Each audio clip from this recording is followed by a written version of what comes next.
O Tanjobi omedetou gozaimasu. Isto é japonês para parabéns. O Observador faz 12 anos e, em vez de bolo, oferecemos uma visita ao Japão com a Pinto Lopes Viagens. Assine por apenas 39,90€ e habilite-se a ganhar. 12 anos a escrutinar o poder, 12 mil quilómetros para celebrar. Assine hoje em observador.pt. Arigatou. São 9h.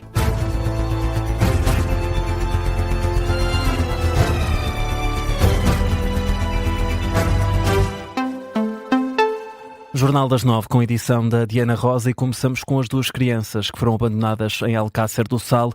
A mãe e o padrasto vão ser amanhã presentes a tribunal.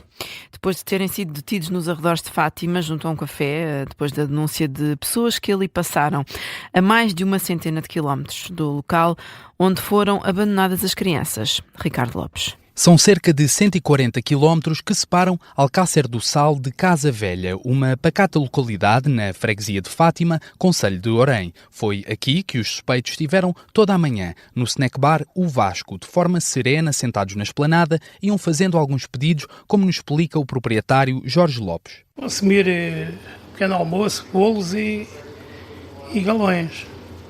E cafés. Até que, numa mesa vizinha com algumas senhoras na casa dos 80 anos, uma delas, desconfiada, perguntou aos suspeitos onde moravam. Eles responderam que moravam pelo mundo. E então aí é que ela ficou assim, com a pulga atrás da orelha e que informou já. Esta mulher lembrou-se da notícia que tinha ouvido na televisão sobre o abandono das crianças. Tirou a matrícula do carro que os acompanhava e ligou de imediato para a GNR, que não demorou a chegar.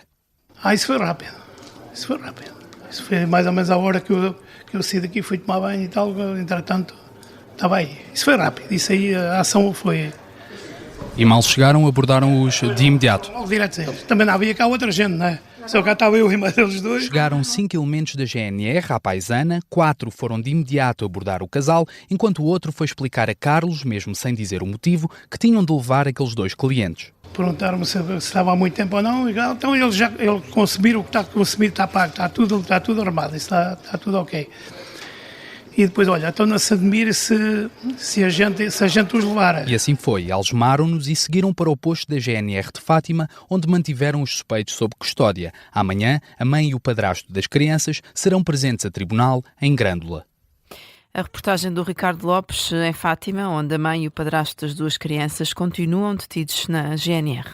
A Ministra da Justiça espera que este processo decorra com celeridade para minimizar as marcas já causadas nestas crianças. Em Leiria, Rita Alarcão Júdice enaltece o trabalho conjunto entre as autoridades francesas e portuguesas. A Direção-Geral da Administração da Justiça esteve em contacto sempre com o Tribunal, fez tudo o que tinha a fazer para o efeito. As entidades também estiveram no terreno à procura do pai, do padrasto e da mãe. Estão identificados, foram encontrados, segundo vi nas notícias, por isso espero que agora o processo possa correr da forma mais rápida possível, de maneira a minimizar o trauma que estas crianças vão ter sofrido. Apelo da Ministra da Justiça, Rita Júdice, adianta que as autoridades francesas pediram o retorno das crianças. É um caso, Diana, que o presidente do Instituto de Apoio à Criança descreve como uma maldade intencional, incrível e perversa. Manuel Coutinho entende que se trata de um caso raro e não tem memória de uma situação com estes contornos. Uma situação destas é um trovão em céu aberto. É uma situação raríssima. O Instituto de Apoio à Criança, que trabalha e promove os direitos da criança desde 1983, e eu estou lá desde 88, coordeno a linha SOS Criança. Esta linha já salvou mais do que o equivalente a 3 estádios de futebol cheios de crianças. Uma situação com este tipo de privacidade nunca me apareceu. O presidente do Instituto de Apoio à Criança afasta que a mãe e o padrasto sofram de qualquer patologia do foro psicológico que os impeça de assumir a responsabilidade pelos próprios atos. Ao canal francês BFM TV avança com base numa fonte próxima à investigação que o padrasto das duas crianças é conhecido pela polícia francesa por ter transtornos psiquiátricos. E mudamos de tema. O ministro dos Negócios Estrangeiros afirma que Israel só acelerou o processo de deportação dos ativistas por causa da pressão internacional. De outra forma, teria levado mais tempo, considera Paulo Rangel. Neste momento estão em Istambul, portanto, hoje houve uma aceleração das saídas, o que se deu naturalmente à reação profunda que houve aos ataques inaceitáveis, ao comportamento inaceitável do ministro Ben-Gvir, porque de outra forma eu acho que teria demorado mais algum tempo, mas enfim, Israel, perante a indignação internacional, resolveu acelerar as deportações. Isso não permitiu que nós hoje tivéssemos falado com eles à saída de Israel, designadamente à saída do centro de detenção, mas depois o nosso cônsul pôde logo falar com eles ainda no aeroporto, à saída de Tel Aviv para Istambul. O Ministro dos Negócios Estrangeiros em declarações na Suécia, captadas pela CNN Portugal. Os ativistas portugueses vão pernoitar em Istambul e seguem depois para o Porto. O PS já leu a proposta de reforma laboral do Governo e não gostou do que encontrou. José Luís Carneiro diz que se trata de uma contra-reforma. Além de apontar críticas, tanto à Ministra do Trabalho como ao Primeiro-Ministro, pela forma como o processo foi conduzido, José Luís Carneiro reafirma o voto contra do PS. Quero, por isso, dizer que votaremos contra, de forma fundamentada e convictamente, estas propostas que mais não são do que uma contra-reforma laboral que o Governo, de modo insensível e despoderadamente, desconsiderando os parceiros sociais, levou à Assembleia da República.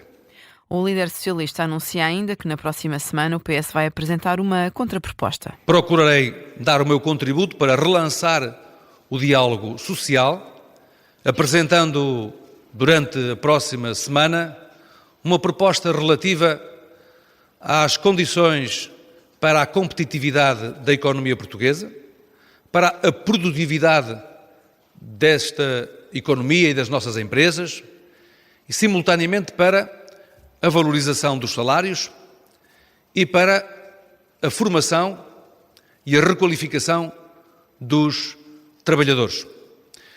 Essa proposta será um contributo que o PS dará para relançar o diálogo com os parceiros sociais.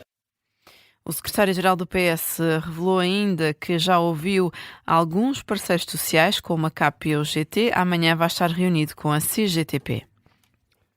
E Diana, falamos agora de reciclagem. Estamos habituados a separar papel, plástico e vidro, mas o secretário de Estado do Ambiente admite a possibilidade de acrescentar mais elementos, como é o caso dos eletrodomésticos. Em causa, um novo sistema de incentivos criado pelo Governo que prevê descontos na compra de eletrodomésticos novos mediante a entrega de equipamentos antigos. É uma medida que entra em vigor em dezembro.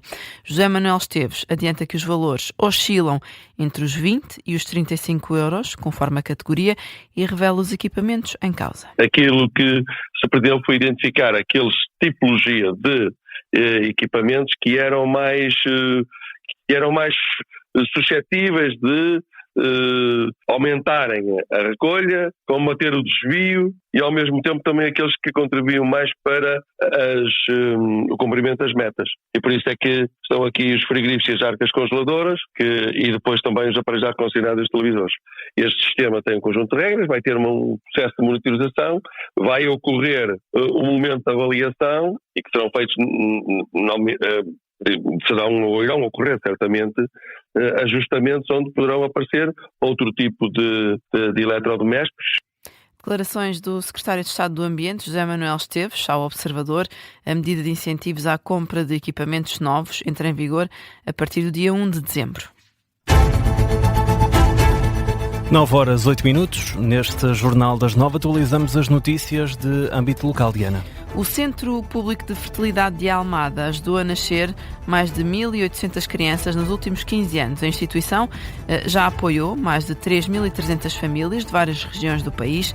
Para além dos nascimentos, a Unidade de Saúde destaca a realização de milhares de consultas e cirurgias, incluindo tratamentos de inseminação intrauterina e de fecundação in vitro.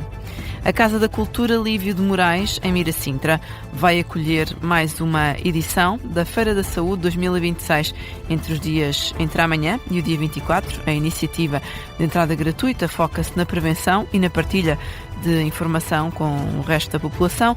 O programa vai contar com rastreios gratuitos, palestras e ações de sensibilização.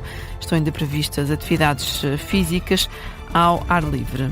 A proposta de alteração ao Plano Diretor Municipal de Orem está a gerar contestação por incluir modificações que podem legalizar obras construídas de forma ilegal em áreas protegidas. É o que avança o jornal O Mirante.